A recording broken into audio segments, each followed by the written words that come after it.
Hello there. So nice to start this special program from the onset with you. My co-anchor, Sheson, you're welcome on. Good evening, Mr. Infatuke and lead uncle. My pleasure to be here with you to fire on the very powerful cylinder this wonderful Tuesday. You are going to be blowing on two cylinders. And I like to say hello there, online participants. And welcome to this edition of our ICAN on Air Enlightenment Series. It is now common knowledge that foreign investors continue to dominate investment activities in the Nigerian tech ecosystem, accounting for 87.7% of a total of $293.23 million raised across a whopping 28 deals in the first half of 2021. Well, Nigerian investors contributed only 1.6% of this deal. And deals where local and foreign participation was about 10.7%. Startup in the financial services industry, known as fintech in typical fashion, as they have done in the last couple of years, led the funding activities generating $271.61 million, which represents a whopping 92.6% control of the total investment. And joining us to review this subject, influx of foreign capital into the Nigerian tech space, the benefits, obviously, and the challenges, is Dr. Yele Okeremi, the founding and incumbent chief executive officer of Precise Financial Systems, a company he co-founded with a capital of less than $60 in 1994. He is an adjunct professor of business strategy at the Nobel International Business School, Accra, Ghana. Dr. Okeremi has a passion for development of intellectual capital intellectual capital has been a known advocate of the black man, or what I call the black race, and continue to advocate his position that irrespective of the conditions of the black man is by no means inferior in intelligence to engage in any form and in any capacity in the world. More to unveil on our esteemed guests very shortly. And also on this program, we'll be letting you into a few of our tidbits on our ICAN diary, a few things that makes the Institute of Chartered Accountants tick. We'll let you into a window of our world, a few adverts. You want to stay connected? We shall be back with you with our guests very shortly.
You are most welcome, Dr. Yele Okeremi.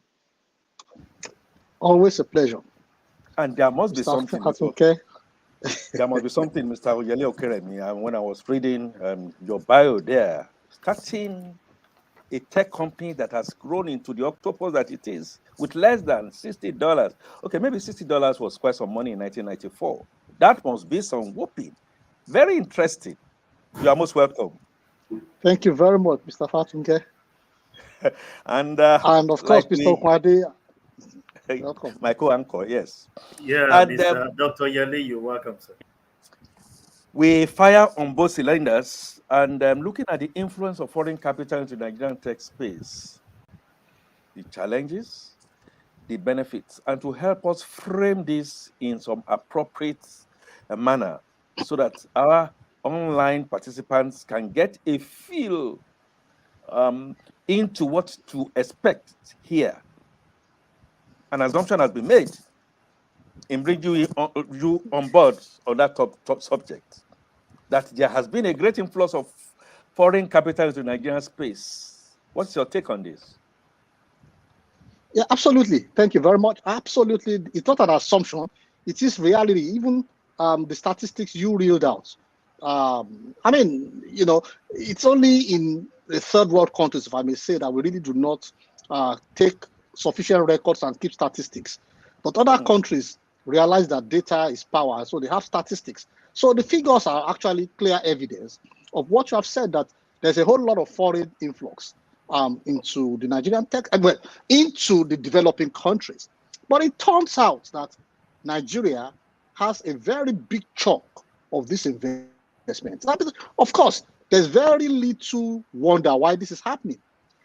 The Nigerian is unique. We are a unique species. It doesn't matter what anybody says to put us down. We are extremely smart people. We are extremely purposeful people. And actually, contrary to what people may say outside, we are disciplined people. The challenge that the Nigerians have, that we still have till today, is just merely a challenge of having an appropriate formation as a people. What I mean by formation is a formation where we have a relevant leader who can lead us. The problem is that we have a lot of lions in Nigeria that are being led by sheep. But if you looked at Nigerians individually, you would realize that these are extremely smart people. Now, little wonder money will find them. So investors are looking for people who have capacity to deliver solutions. That's why Nigeria is taking a whole big chunk of foreign investments coming in. And it's so huge that sometimes, depending on who you are, it is something that people celebrate. It is also something that you should be scared of. Interesting. Sheson, come on in there. Thank you very much, Dr. Wale, for that insightful intro. Given, you motivated me as a young man, saying Nigerians are unique people, very smart, very purposeful, and well disciplined. Irrespective of what they say, we shouldn't mind. But let me quickly throw this question to you, sir, by saying, what should a country look out for to ensure it get the best of this foreign capital that we're talking about? I think that's a good question. Very interesting indeed. Look, so let me put it this way. When you look at investments coming into the country, there are two sides to it. And I have had conversations with people at very senior levels and positions in government. And like I said, there are two sides to it. There are the individual sides. When an investment comes, some individuals are probably going to become richer. They are going to become successful financially. And it is, on that note, very good for them. Because perhaps there would have been people roaming the streets if the capital hadn't come in. However, you have asked the question about the national levels. And therefore, you will also appreciate that on the face of it, for the simple-minded persons, they're going to celebrate, oh, Nigeria needs foreign direct investment anyway, and everybody thinks it's a smart thing. And I'm saying, yes, it is true. But at national levels, you want to be very careful because there are things, and interesting, what we are even seeing today is beginning to show it, that nations who do not control critical investments are going to become colonies, as it were. And that is why I say that there should be national strategies to attract foreign investment as much as we can, but also ensure that we have sufficient local investments and sufficient leverage to call the shots. Because otherwise, heck, somebody's going to come with the money, foreign, and buy up what you have, your assets, and take it over to his own country. And yes, you are celebrating this, that, and that, but I tell you as an economist, it doesn't really count even in your GDP. And those are the issues that we should be talking about at national levels. These are the things that the nation needs to really put a strategy together to ensure that whilst we continue to attract, actually, I think we need to attract more than what we're even getting, but we must be able to ensure that we internalize our wealth, we internalize our capacity building, and try to go from Africa, from Nigeria to the rest of the world, rather than importing from the rest of the world to Africa. Thank you. Thank you very much, sir.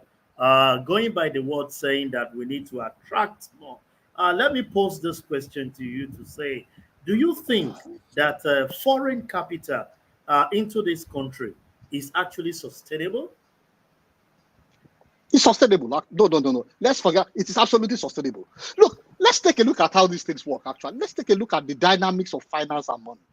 Look, money is like water. Finance is like water. It will always find the lowest level. You get my point? So, just as long as you remain productive, just as long as you are creating something, indeed it is possible. I mean, take a look at the United States. People are still pumping lots of money into the United States, but their debts are very huge. Why? People have confidence in the United States. The United States continues to create value. So what I'm saying is that just as long as we are creating value, it is sustainable. But mark my answer very carefully. The answer is that just as long as we are creating value. Look, and there's a saying, there's a saying that says sunum bunum passe, which means anything that is good must be good in its own self. And that means that there is intrinsic goodness and then there's passive goodness. So what we are saying is that if foreign capital, foreign investments are to be seen as good, coming after good things, those things must be good in themselves. And when I say they must be good in themselves, in particular terms, I'm saying that the services and products and the companies where these investments are coming into are solving real world problems and not just merely causing valuation issues on a basis of speculation. So it is important that just as long as Nigerians are creating value, solving problems, improving the status quo, it's absolutely sustainable. Absolutely. I like that. Sonem, Bonem, I know my country will allow me to go Latin because at the end of the day, like we say in economics, or we accountants talk about, we don't necessarily have to put all our eggs in one basket. So FDI is coming, it's coming in real. Kudos to our fintech.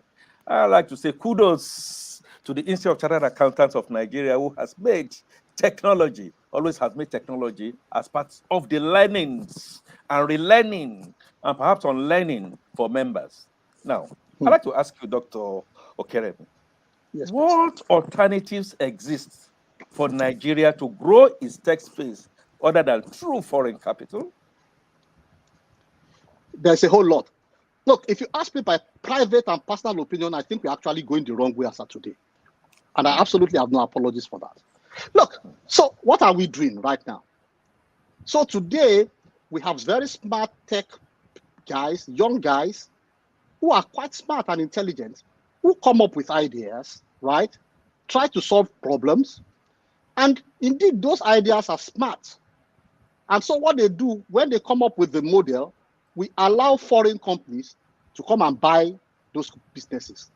When these guys are young, they are not protected. And so the foreign owners actually a lot of times take majority at the end of the day of the stocks. And these entrepreneurs, so-called entrepreneurs, become staff. They just become employees of that organization, more or less. But then what happens? Take a look at where the foreign investors are smart. The money is still made in the Nigerian market. We still have the market. So they come The idea came from a Nigerian, developed by a Nigerian, money came in from overseas, capturing this brilliant idea, and then they are selling this same idea coming from a Nigerian to Nigerians, and then because they are the owners of the business, there's a reverse cash flow. Now that's the problem. And therefore, when you have asked me, what you have asked me is what is the alternative? The alternative actually exists. And the alternative is let Nigerians understand that it is not foreign products alone that are sufficient for Nigeria. Let Nigerians understand and learn to be patient with local entrepreneurs who have the capacity, because remember, these are the same guys. They are local. A good number of them, their success is built on the sweat and blood of Nigeria. But if they came by themselves, they would not accept them. But if they come on a foreign platform, everybody starts hailing them. Once we understand that Nigerians have the capacity to solve the challenges of Nigeria, then these companies by themselves begin to scale. Remember, I told you anything good must be good in its own self. And just as long as these companies begin to scale, then we can actually have companies that are becoming possible global giants. Absolutely very many countries many companies today that are global companies started as local companies in their countries. They started solving local problems in their countries. But the market allowed them to scale. And when they scaled, they started to foray with the assistance of their government sometimes into other countries. That is what I think smart countries like should do. That is what Nigeria is not doing enough of. So what I'm saying is that Nigeria, rather than rely on foreign capital, rely on foreigners to save us, rather we should sit down and we could come up with very simple policies. There are still a lot of huge projects that are coming out in the tech space. And those tech projects are coming out, yet we give those tech projects more than 90% to foreign companies. I think that has to stop. We should learn to equip our own people. Of course, people are going to tell you stories. Oh, do they have capacity? Who has capacity on the first day? What you should be asking for is whether they have capacity. You should ask, do they have ambition? Do they have vision? Do they have courage? Do they have passion? They will develop the capacity. Of course, they're going to make mistakes. But guess what?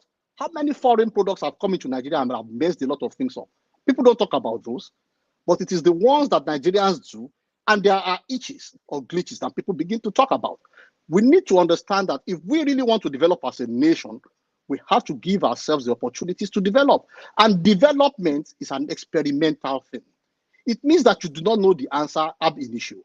That means that there will be possibilities of failures, but on the whole, the successes will be more than sufficient to cover the cost of the failures.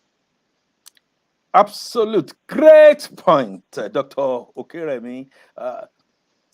Patriotism is what they teach us again. Believe in Nigeria, do Nigeria. Yes, we cannot be perfect, and certainly will not be perfect. But from the learnings, we can get there and can do by far better.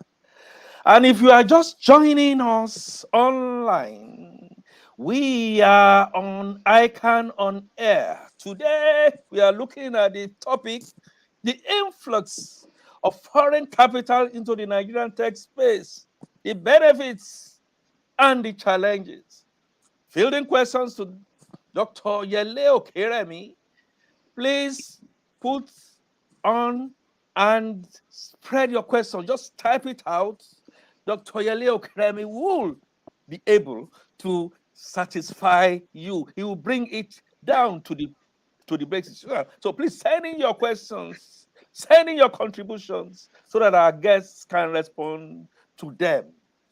So, Dr. Okeremi, we come back to one of the basic principles that I have learned: technology versus people.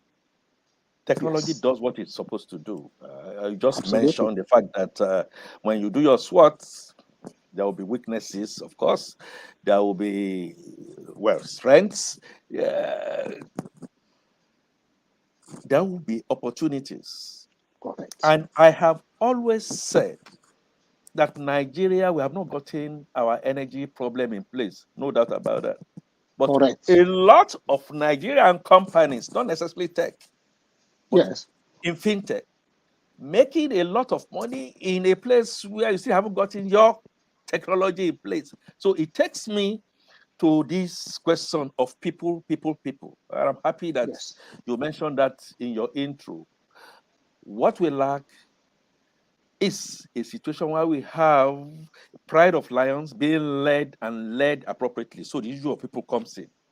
Correct. So who are the enablers?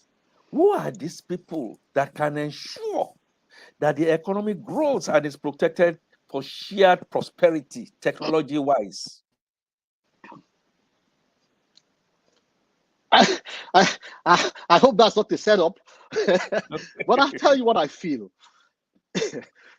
So many years ago, and please permit me on this platform to quote a musician fella. He sang a song. He said, who be teacher? He said, when we were young, our parents were teachers. When we were in school, teachers were teaching us. When we got to university, lecturers were teachers. And when we start to work, government is teacher. But then he asks that pertinent question, who be government teacher? And it says culture and tradition. Now, if you take a look at all these things and weave it around, I think the biggest challenge we have is that of having a value system that has the capacity to do the right thing. And when I say value system, I will explain myself to you, and I will actually try to unpack it on a step-by-step basis. So value system are the kind of things that we hear, oral tradition. What do your parents tell you? Now, part of the problems we have in Nigeria generally is that we are a people that are afraid. We find it difficult to trust our neighbors. So the Yoruba man, when he has his own son, he's going to tell his son, listen, son, there's absolutely no way a farm can belong to a father and a son, that there will be no borders. Don't go into partnership with anybody. So what you are saying is that you want your son or your daughter to become the biggest person in whatever he does. That is one of the things that limits us. Because we have the concept of, I want to be the biggest door. One of the things that allows us to do business and do things that are really great is the possibility of partnering with other people and understanding that even though you may have been the person that had the initial idea, your idea doesn't necessarily have to be the best. And these are things that the society needs to learn, and the society needs to unlearn the bad behaviors. Now, the other thing we hear all the time, just the example you gave, I was speaking to a friend of mine who's a senior person, very senior in the bank, and I spoke about exact problem, power. Why haven't we got this? And he says, oh no, yeah, look, forget about it. I'm never going to invest. I'm not going to give money to any Nigerian anymore in power. And I said, oh, excuse me? He says, yes, the ones we gave money to, what did they do with it? And remember I said it, there will always be bad people and there will always be bad stories.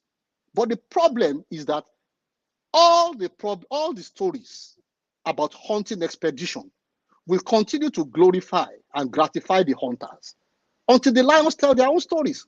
What we see is that we keep repeating the negative stories. We do not have sufficient time to amplify the positive stories. Let me tell you the truth of the matter.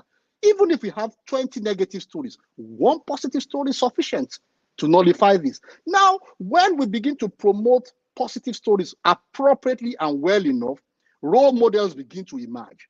People begin to think, I want to be like this person. And what did this person do? He made money because he created value. Once people see that there's an alternative to making clean, you have a clear alternative to making money in a clean manner, you realize that what's the cost of being crooked. So these are some of the things. And who can do some of these things? The educational system needs to be improved upon. And when I say the educational system starts from home. What do parents tell their children? And what do the teachers tell them in school? And when children come out, so what are we seeing today? People want to even begin to do a lot of rituals. Why? We are not celebrating enough success stories. Yet, we believe the white boy from America or Canada or China will have a solution. They are in no way better than us, but the challenge is that we just haven't spun the appropriate narrative. Now, let me talk about this as somebody who is also familiar with brands. What do we mean by a brand? Look at the ICAN brand. Everybody respects the ICAN brand, but who can touch it? Who can feel it? The brand is about how people feel about it. And the brand comes from what people say about it. So I'm going to conclude that if we are going to make a very serious inroad, we need to control and change our narrative. And a lot of people are involved. Take a look at what they do in America. Look at what they do in Hollywood. Have you ever seen any movie that Americans acted and terrorists or anybody overpowers America? No. Actually, America will continue to claim that they are the biggest and the most successful country in the world. They are the best in the world. But take a look and unpack it. Which area is America the best? Is it their military? Is it their economy? Is it their healthcare? Is it their infrastructure? If you take a look at all those things, they are not the best in any of them. But they keep on saying it and people believe it. But when people at senior levels say the youth in Nigeria are lazy, then everybody's going to believe it. Then everybody begins to act that way. These are the things I think we really need to change if we're going to go places. Thank Beautiful. you very much, Dr. Okiremi.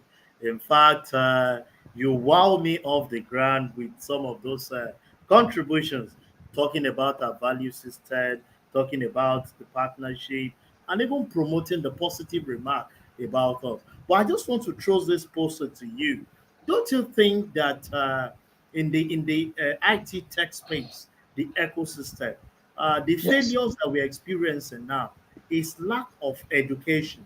Because an average person, when you look outside, believe that you have more quality education outside the country. That's why most of the people out there are making it much more better than with the black guys.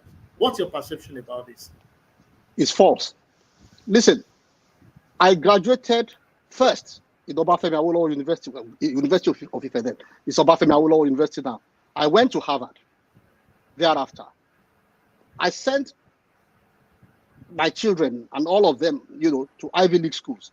I've come to one realization, and I took a look, and I'm going to say this. You would go and take a look. The MBA curriculum in Harvard Business School is nearly 90% congruent with that of the one in Unilag. The difference are the narratives. Everybody believes that once you go to Harvard, you have gone to heaven and come back. Because there's a whole system around it. They teach us the same thing. When my daughter was doing her MBA in the United States, and sometimes she will say, Daddy, I have some challenges. I would fly to the United States over a weekend to say, don't worry, daughter, I'm coming to coach you. Where did I get my knowledge from? I picked it from Unilag. Because I would say to her, this is the same course that they taught me in Unilag some 30 years ago or thereabout. And this is what it means. So if anybody says that they teach them better, it's false. I'm not saying that we do not have challenges. And indeed, if you look at the education in Nigeria today, it is absolutely, possibly dilapidated. But this is not the way education in Nigeria was. When I graduated from Ife, you would match any scholar from MIT, from Harvard, neck to neck. So what happened to us? And if we were at that level at that time, what stops us from going back there? We have the capacity to go back there. We can do it.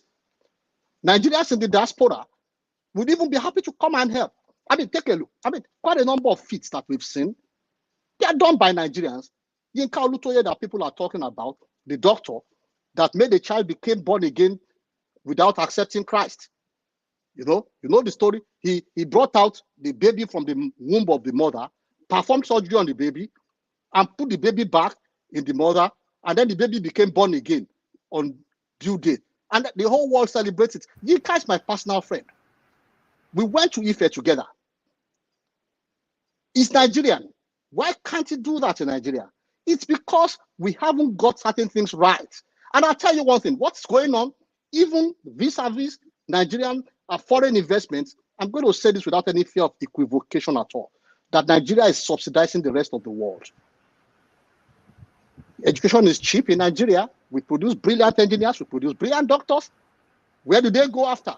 They don't create value in Nigeria. They export.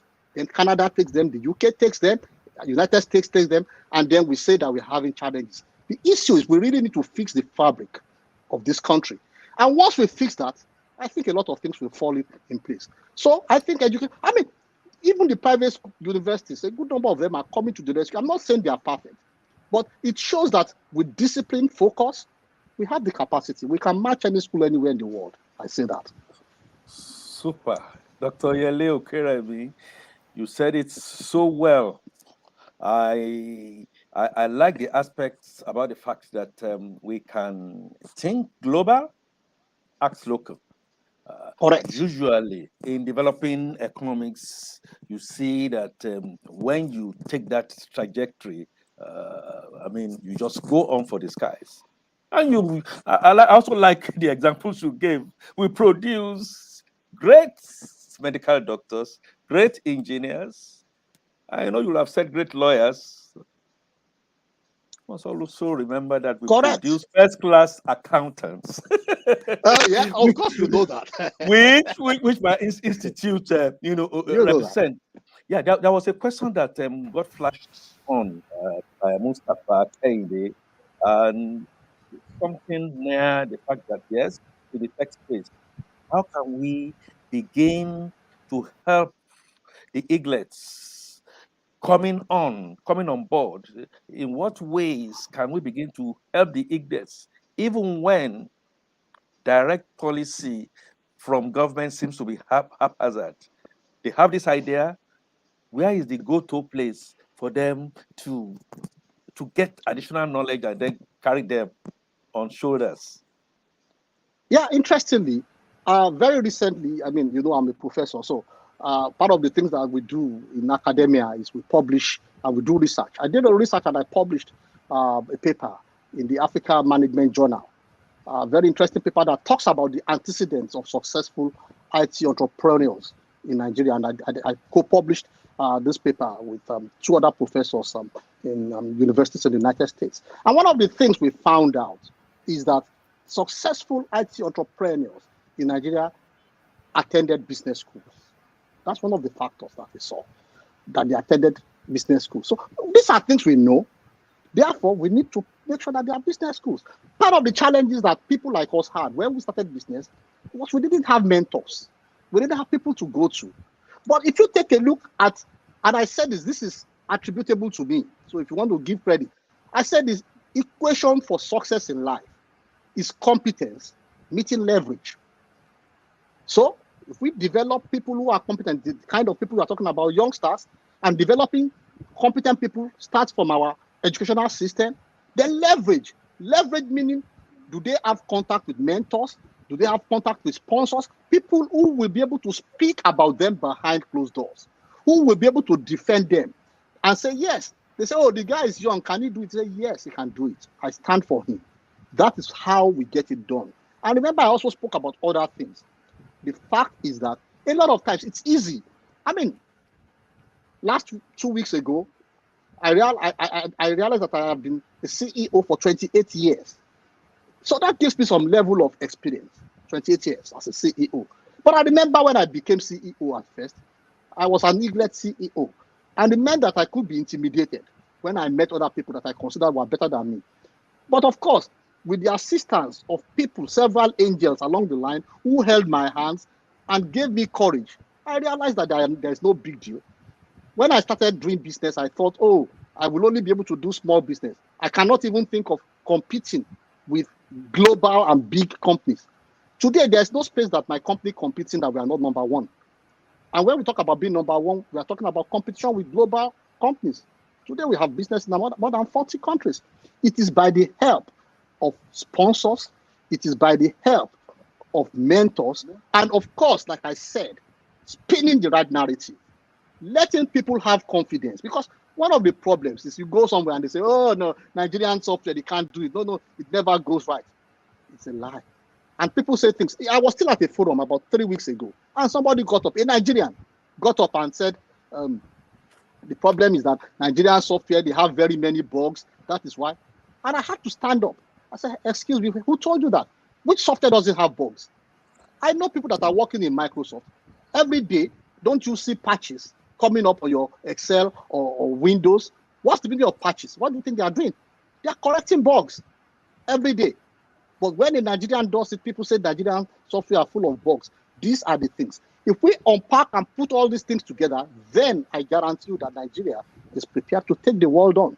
We can produce excellent entrepreneurs. We can have an excellent ecosystem that creates value first within Nigeria, next in Africa, and lastly for the rest of the world. Great and brilliant, Dr. Keremi. In fact, you are charging us this evening to make sure that we should believe in ourselves. And with those things that are deposited in us, definitely the country will go back or be restored to what we know them be. But let me just ask this simple question, even from you. What are the other factors affecting brain drain in Nigeria, particularly in the tech space? Considering the fact that you said it in one of your words that you develop it here, people bring in their own finance, and the next thing they sell it back to us at the very thing. So, what are other factors affecting brain drain in Nigeria? There's a whole lot. Again, we tie that. The country risk in Nigeria. Let's. And I'm not criticizing at all. I love this country. I have only the Nigerian passport as of today. I do not carry any other passport. It is by choice. I can afford to buy passports of several countries, but I choose to burn those bridges right now because I believe. So what I'm about to say is not a criticism, but it is a statement of fact that we can introspect and change things. The country risk is very high in Nigeria today. Look at all of us today. As at yesterday, they said the national grid had collapsed. No electricity. All right? As at Sunday, people were looking for diesel in Lagos. They couldn't get, even for 700 naira. No electricity, no diesel. What's going to happen? Production is going to grind to a complete halt. Then security. Then what about our healthcare? You are afraid that if you have anything beyond headache, you are in trouble. And so younger people who are smart are looking at themselves. Remember I said something earlier. There is the individual part, and then there's the corporate and national part of it. So individuals who have the leverage say, look, I'm not going to stay in this jungle. I'd rather go somewhere else where I can have a better life for myself. Healthcare is taken care of. Education is taken care of. Security is taken care of. Basic amenities are taken care of. Take a look at our roads. People are going to have to start buying cranes and canoes very soon to be able to carry their cars on the road. So people that don't want those kind of things would rather just go elsewhere.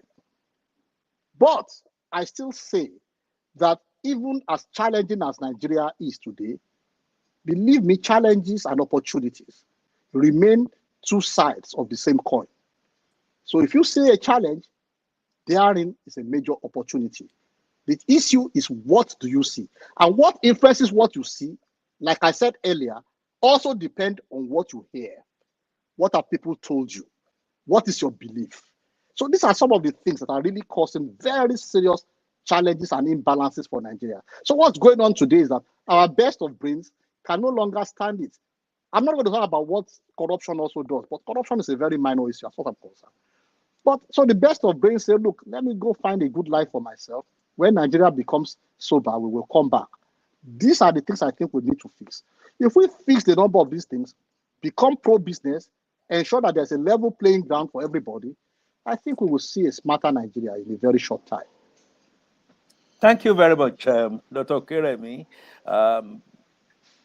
You've really taken it to the lowest of the rank of the levels. And I'm sure the students who are on who have learned a lot.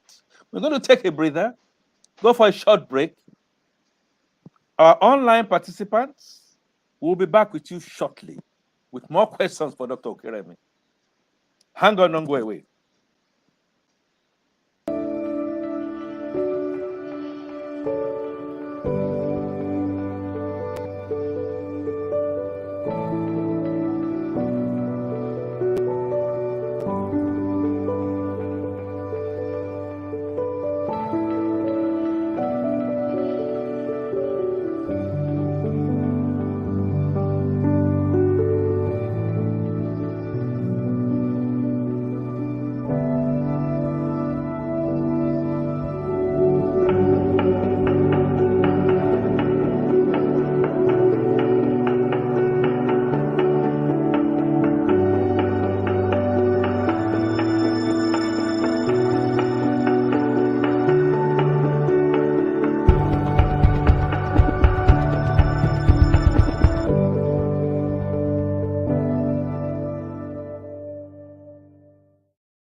Thank you, our online participants, for hanging on. And I'm sure more of your questions will come. We'll be waiting for you to stream them. Great. Chesson. In relation, Dr. Okeremi, to the last question I asked, this brain drain that we're talking about, can it be reversed by the country? Absolutely. I mean, look, we don't even need to be so theoretical or be so knowledgeable. It happened in some other countries. There was a time India had a lot of brain drain. Lots of them were in the United States. But take a look at India today. You have many Indians doing wonderful things in India. The Chinese also, if I did deliberately sponsor people to go to the United States to go and learn the best of techniques, learn the best of things, and come back to develop China. But it requires a national strategy. And the national strategy of people who have the capacity to reason it out at the top in Nigeria.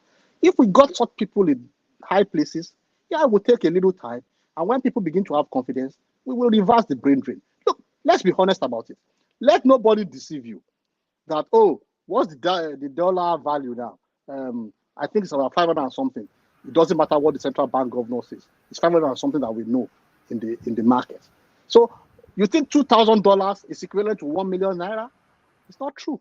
What you can do with a million naira, when any currency gets to the millions, you can do a whole lot about it.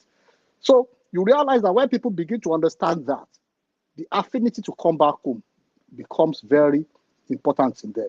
And then two, when people begin to see that when they are back home, they become people of significance. They can contribute a lot more to the Nigerian society than whatever they do where they are. People will begin to gravitate home.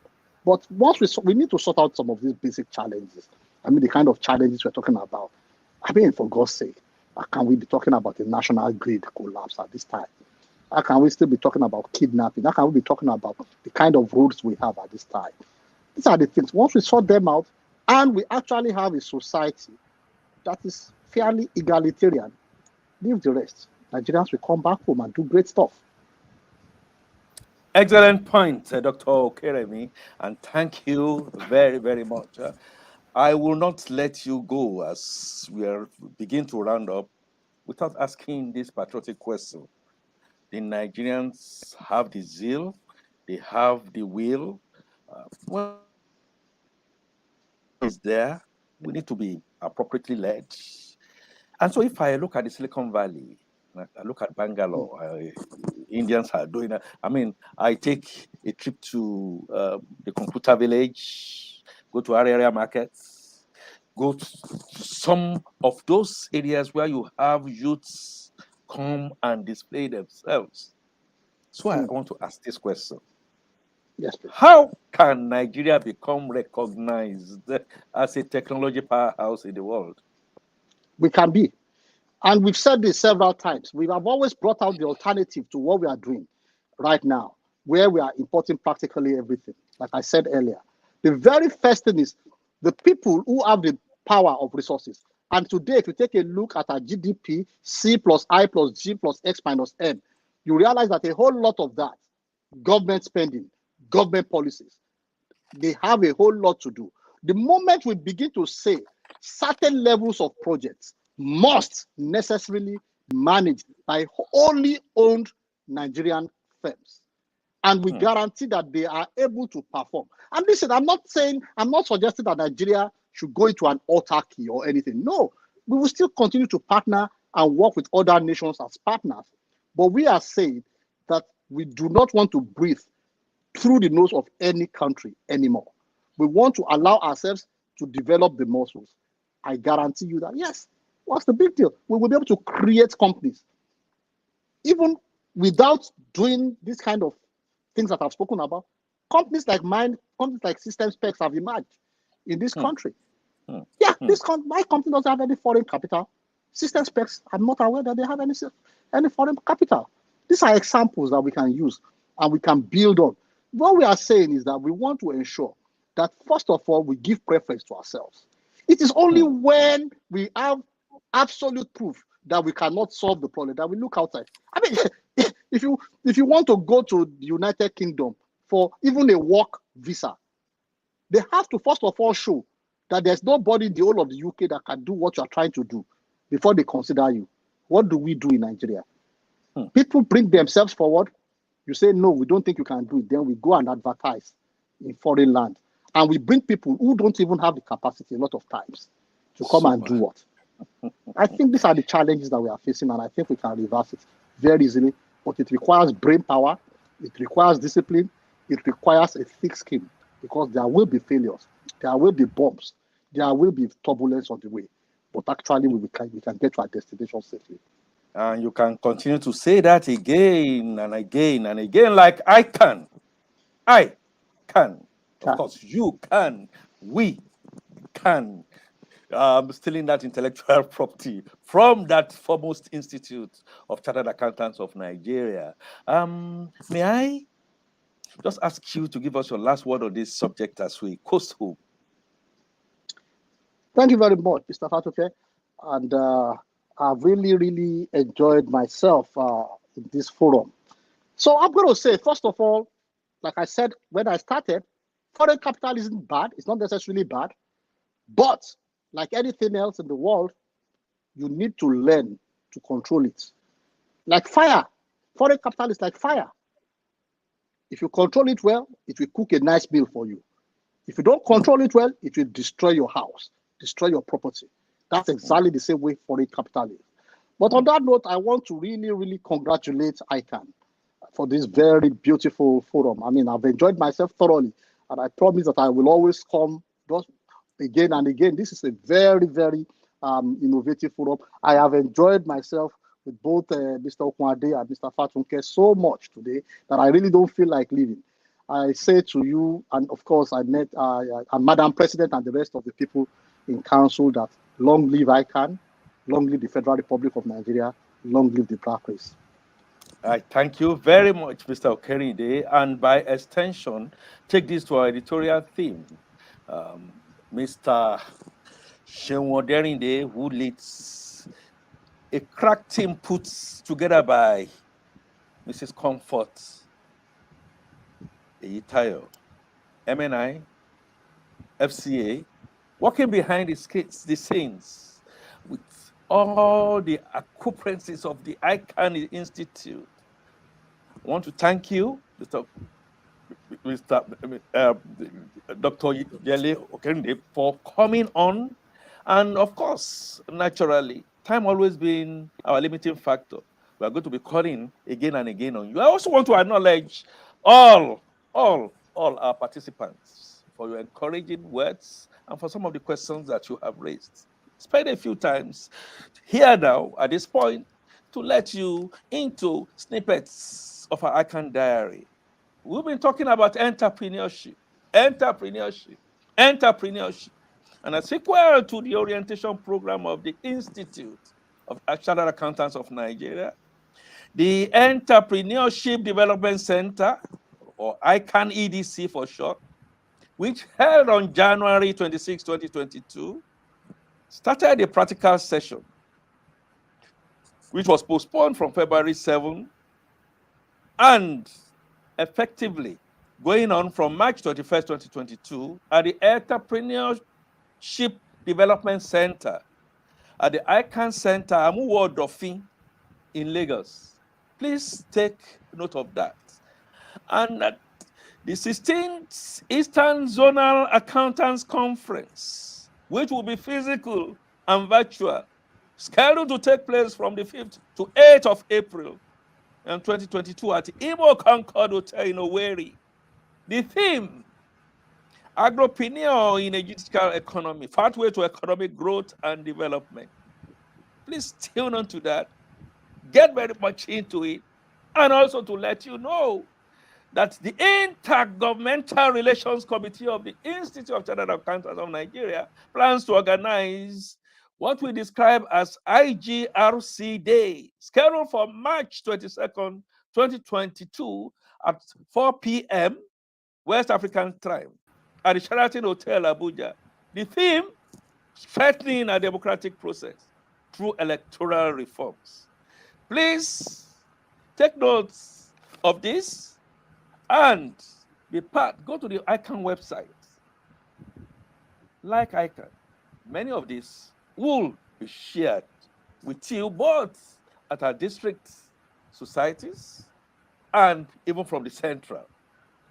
I will say at this point that the ICAN on air continues without stopping. Hardest without break, contributing knowledge to students, practitioners, and friends in business. Our next offering is going to be on Thursday, March 17, 2022. And the venue will be our ICAN on air online mediums, the Facebook, the YouTube. I'd like to encourage you to do something. Tell somebody to also tell somebody to come and benefit from this vast practical knowledge that the Institute of Chartered Accountants of Nigeria is putting into the basket to interrogate and spread knowledge. And the topic we are going to be looking at on that day is approaches to SME and entrepreneurship business valuation by professional accountants. There we are going to be having our guest, Uchenna Ejiofor, ACA, ACCA, ACS. Uchenna Ejiofor is co-founder and pioneer chief executive officer of Top Notch Learning Center. He is a data scientist from the prestigious University of Texas at Austin in the USA, a chartered stockbroker, and a partner with Relevant Heaven Consults, a firm involved in investment advisory, corporate finance, and trading. And let me leave you with this quotation. One that is very key here is a quotation that is attributable to our guest today, Dr. Yele Okerem. Success is opportunity meeting leverage. I add on to that this quotation that a lot of money might be coming in, but it comes from abroad. The market is here. Sometimes the returns go to other countries. So we must try and get them back. That quote is attributable to Segun Aina, Esquire, the former president of the FinTech Association of Nigeria. And Sheson, time for you to say goodbye. Your word here. Thank you very much, Mr. Akinfatunke FCA. My pleasure to be on the program with you to have educated and enlightened our members.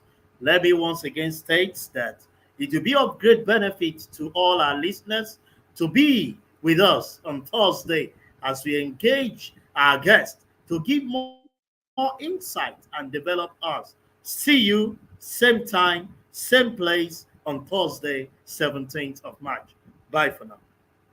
Thank you. And so the sun sets on the ICAN on air today to arise, like Sheson has said, on Thursday, March 17, 2022. I'd like to say to you, be the change you like to see. And until we come your way again, you be the change that you always want to see. I remain Akinfatunke, your anchor. ICAN on air. Bye for now.